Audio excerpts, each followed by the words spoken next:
আসসালামু আলাইকুম। সবাইকে সালাম ও শুভেচ্ছা জানাচ্ছি। একটি জরুরি লাইভে আসলাম, একটি জরুরি বার্তা নিয়ে। সেটি হচ্ছে যে আমাদের আওয়ামী লীগের সকল নেতাকর্মীদেরকে বাংলাদেশের প্রত্যেকটি আওয়ামী লীগের নেতাকর্মীদেরকে বলবো, সবাই সতর্ক অবস্থানে থাকবেন, সবাই সজাগ থাকবেন, সবাই সজাগ দৃষ্টি রাখেন। আহ, কয়েকটি আপডেটের মধ্যে একটি আপডেট হচ্ছে যে ইনুস পদত্যাগপত্র পাঠিয়েছে। এটি একটি নিউজ।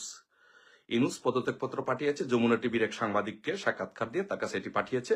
কিন্তু এটা নিয়ে আলোচনা চলছে, নেগোসিয়েশন হচ্ছে। আর সেনাবাহিনীর ভিতরে এগুলো নিয়ে ঝামেলা হচ্ছে, সবগুলো ক্যান্টনমেন্টে এগুলো নিয়ে ঝামেলা হচ্ছে। সো আর হচ্ছে লাইভ করেছিলাম, সেই লাইভে আমি বলেছি যে 4টার সময় আসিফ এবং মাহফুজ চলে গিয়েছে। সো তারা চলে গিয়েছে। তারপরে আপডেট হচ্ছে যে সার্জিৎ চলে গিয়েছে। তারপরে হচ্ছে আরো উপদেষ্টা যারা বিভিন্ন দেশে চলে গিয়েছে। সো সবাই মোটামুটি সবাই পালাচ্ছে, সবাই পালিয়ে যাচ্ছে।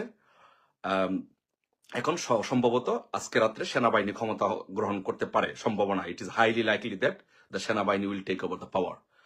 সো আর ইনুসকে সম্ভবত গ্রেফতার করা হতে পারে, বা এটা নিয়ে it's not very accurate news, but করা হতে পারে। প্লিজ আমাকে ফোন দিবেন না, প্লিজ। আমি তো আপনাদের জন্য লাইভে আসছি, এই জন্যই তো এটা নিয়ে লাইভে আসলাম না, যারা ফোন না দেন প্লিজ। আপনারা 1 লাখ মানুষ ফোন দিলে আমি সব ফোন কিভাবে ধরবো? আপনারা, আমি তো লাইভে আছি, এখন কি ফোন দেওয়ার দরকার আছে? প্লিজ।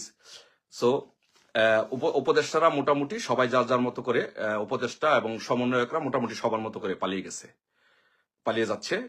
আর আপনারা আমাদের নেতাকর্মীদেরকে বলবো, সারা বাংলাদেশে শক্ত অবস্থান নিয়ে রাখুন, যার যার মতো করে প্রত্যেকের জায়গা থেকে।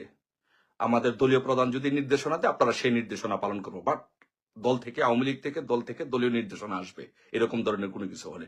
বাট আপনাদেরকে বলবো, সবাই যার যার অবস্থান থেকে আমাদেরকে প্রস্তুতি নিয়ে রাখতে হবে, প্রস্তুত থাকতে হবে। সো ঘটনা ইনশাল্লাহ ঘটে যাচ্ছে। এখন আমাদের ঘটনাটা কোন দিকে, কিভাবে এটা পরিস্থিতিটা সামাল দেয়, এটা কি হয়, এগুলো নিয়ে আলোচনা হচ্ছে, নেগোসিয়েশন হচ্ছে। ইনশাল্লাহ ইনুস আর থাকছে না, সব ইনশাল্লাহ উপদেষ্টারা সব পালানো শুরু করেছে। বাট এখন কেউ নেগেটিভ বা ডিস্ট্রাকটিভ এগুলো ধরনের কাজে কোনো কিছুতে কেউ যাবেন না, যতক্ষণ পর্যন্ত দলের থেকে নির্দেশনা না আসে, দল থেকে মাননীয় প্রধানমন্ত্রী বঙ্গবন্ধু কন্যা শেখ হাসিনা যতক্ষণ পর্যন্ত কিছু না বলে, ততক্ষণ পর্যন্ত আপনারা অন্য কোনো কেউ কোনো ধরনের ডিস্ট্রাকটিভ কাজ বা কিছু করবেন না। সো যেটা হচ্ছে যে সেনাবাহিনী ক্ষমতা নিচ্ছে, এটা হচ্ছে মোটামুটি আজকের সর্বশেষ আপডেট। যে সেনাবাহিনী এই জাস্ট লাইভে আসার 5 মিনিট আগে আমি যারা আমার সাথে যাদের যোগাযোগ হয় সেনাবাহিনীতে বা ঊর্ধ্বতন কর্তৃপক্ষের সাথে যাদের যোগাযোগ হয়, আমাকে যারা বিভিন্নভাবে বিভিন্ন সময় তথ্য উপাত্ত দিয়ে সহযোগিতা করে, তাদের মাধ্যমে আমার সর্বশেষ জানা যে something is going to happen. So আপনাদেরকে সবাইকে বলবো যে আমাদের হচ্ছে এখন যেটা হচ্ছে যে আমাদের সবাইকে, প্রত্যেকটি মানুষকে, আমাদের প্রত্যেককে প্রস্তুতি নিয়ে রাখতে হবে, সকলকে প্রস্তুতি নিয়ে রাখতে হবে যে কোনো পরিস্থিতি মোকাবেলা করার জন্য।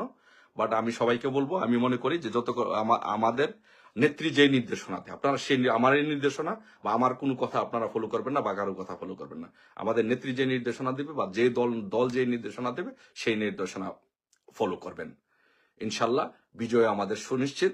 ইনুস ইনশাল্লাহ